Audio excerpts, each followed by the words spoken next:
Assalamualaikum warahmatullahi wabarakatuh. Halo guys, apa kabarnya kalian semua nih? Semoga kalian sehat-sehat ya. Soal udaranya kan tahu sendiri, sekarang aja lagi hujan tuh di luar. Gini guys, sebelum aku bercerita, aku mau berterima kasih dulu ya untuk yang sudah subscribe, like, comment, dan share. Terima kasih banyak. Untuk yang belum, aku tungguin ya subscribe kalian di YouTube kita, Kisah Sandy.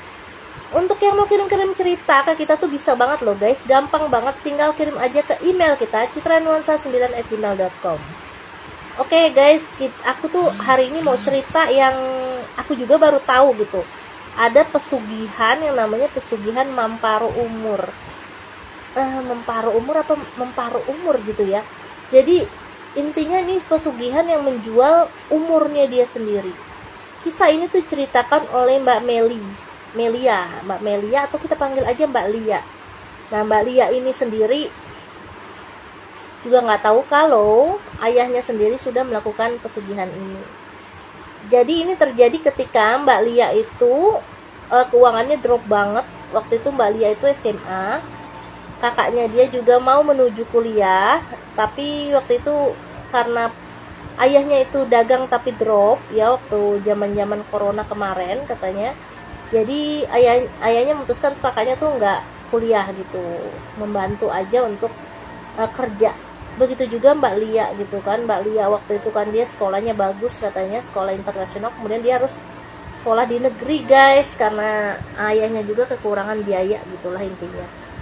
Nah pada saat itu ayahnya pun karena dia pedagang ya, emang si ayahnya itu sering keluar kota gitu guys. Jadi Mbak Lia sendiri pun nggak tahu gitu kalau ayahnya keluar kota untuk apa gitu. Dia pikirnya ya untuk berdagang aja gitu waktu itu. Kakaknya sendiri yang menjaga tokonya dia di Jakarta tuh. Tapi ya kakaknya juga nggak tahu juga gitu, ayahnya kadang pergi-pergi aja. Kebetulan dia itu udah nggak punya ibu guys. Jadi Mbak Lia sama kakaknya ini dibesarkan oleh ayahnya aja gitu, ayahnya sendiri. Nah pada suatu hari tuh ayahnya pulang gitu kan dari luar kota gitu ya, karena lumayan lama ya katanya, hampir 2 minggu ayahnya nggak pulang gitu ya. Mbak Lia ya senang banget, happy banget waktu itu kan. Tapi ayah itu kayak yang capek banget mungkin karena Mbak Lia tuh mikirnya karena dagang di sana gitu. Tapi gitu yang membuat Mbak Lia kaget waktu ayahnya pulang itu dia bawa sebuah koper gitu guys, dan tahu kopernya itu isinya tuh duit semua, penuh pokoknya. Mbak Lia yang dagangannya habis apa gimana nih si ayah gitu kan.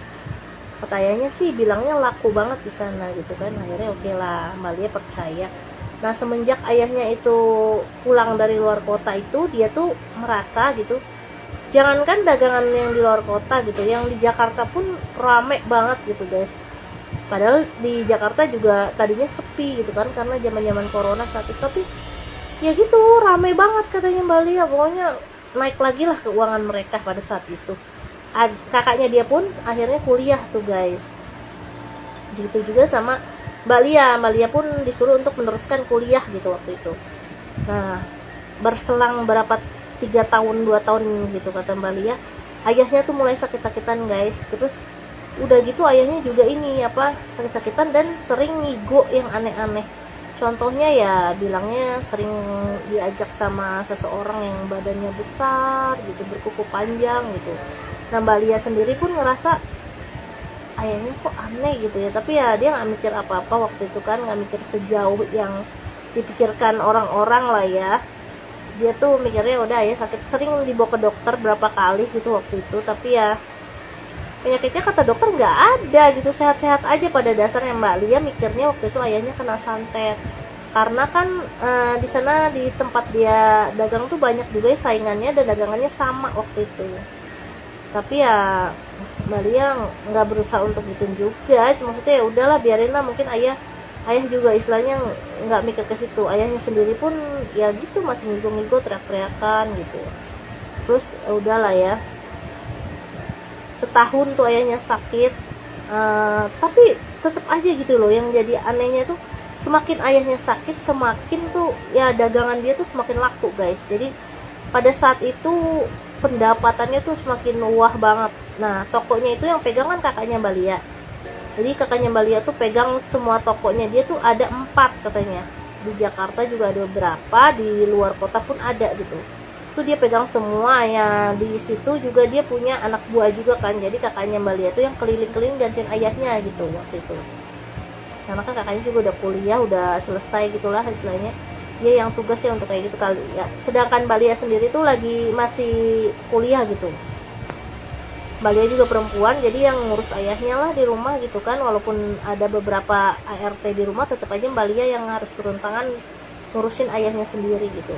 Terus ayahnya tuh semakin aneh guys. Awalnya ayahnya tuh tangannya nggak bisa bergerak, terus kemudian kakinya, terus sampai lumpuh total, nggak bisa bicara sama sekali, padahal dokter pun bilang kalau nggak ada terjadi apa-apa gitu. Kemudian setahun kemudian ayahnya akhirnya meninggal tuh guys. Nah ayahnya meninggal ini ada hal aneh lagi guys. Jadi begitu ayahnya meninggal, terus ya toko-toko yang tadinya ramai itu jadi langsung sepi gitu, pembelinya mulai sepi sekali gitu, sampai beberapa toko yang di luar kota tuh akhirnya ditutup sampai tinggal satu toko gitu waktu itu, kata Mbak Lia. Mbak Lia sendiri bingung gitu, kenapa ya ayah meninggal kok malah sepi gitu kan, bingung lah dia ya. Ayah udah ya kan, orang meninggal itu kan pakaiannya bisa diberikan ke orang gitu kan ya, sebagai kenang-kenangan saudara-saudara dekat. Nah Mbak Lia sendirilah yang membongkar lemari si ayah. Nah disitulah guys ketahuan kalau ayahnya ini ternyata menganut pesugihan yang memparuh umur ini gitu. Mbak Lia sendiri, ih masa ayah gue kayak gini. Akhirnya Mbak Lia itu kan tahu gitu kalau ayahnya tuh punya teman dekat yang memang ada di luar kota ya. Dihubungilah teman ayahnya itu guys.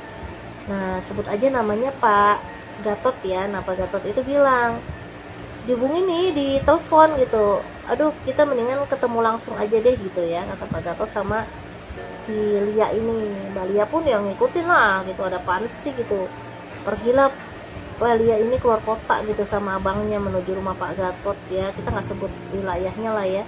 Nah terus Pak Gatot ketemu nih sama Mbak Lia sama abangnya ini, terus dia akhirnya menceritakan gitu, memang ayahnya Mbak Lia ini dulu sempat datang ketemu sama Pak Gatot soal itu, soal istilahnya dia tuh keuangannya drop banget, terus anak-anaknya juga kan perlu pendidikan gitu saat itu, dan juga ya gitu guys, mereka nggak punya siapa-siapa lagi gitu kan, saudara apa tuh nggak ada. Ayahnya tuh dulu kan cuma punya satu saudara, tapi saudara ayahnya pun udah meninggal gitu saat itu. Jadi Mbak Lia ya udah, mereka nggak mau minta bantuan ke siapa gitu, dia bingung tuh ayahnya waktu itu. Akhirnya ayahnya bilang, apa nggak ada kenalan gitu yang bisa pesugihan gitulah ya. Terus Pak Gatot bilang ya ada sih gitu, cuman ya emang berani gitu melakukan hal kayak gitu, kata Pak Gatot gitu.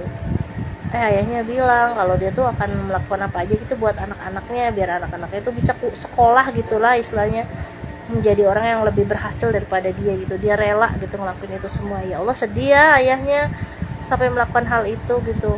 Akhirnya Pak Gatot bilang ya udah temuin aja, sebut aja ya namanya Ki titik-titik gitu ya.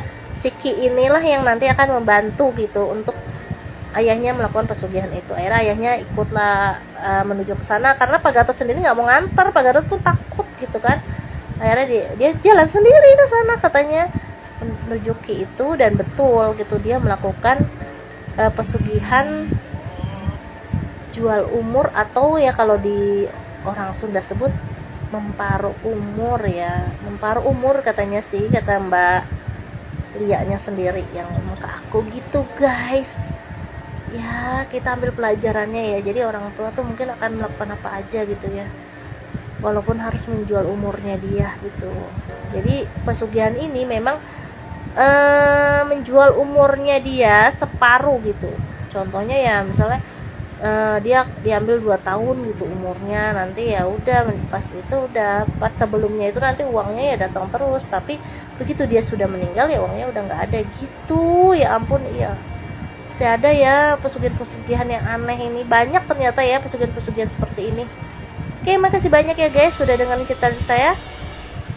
Dadah, assalamualaikum warahmatullahi wabarakatuh.